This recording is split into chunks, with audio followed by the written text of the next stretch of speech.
On the left-hand side, scroll down until you see Apps, search for Slice, and select the Slice app. This allows you to cut out or make slices of your images. So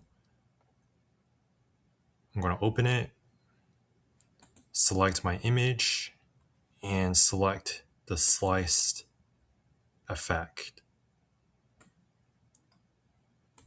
So I can change the offset of the slice. I can change the count. I can change the position of the slicing effect.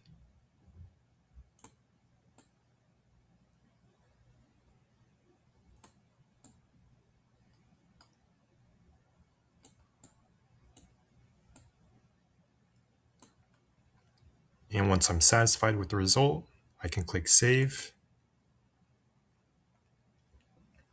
And now my new sliced image has been uploaded to Canva. So if you have any questions or comments, be sure to leave it down in the comment section below.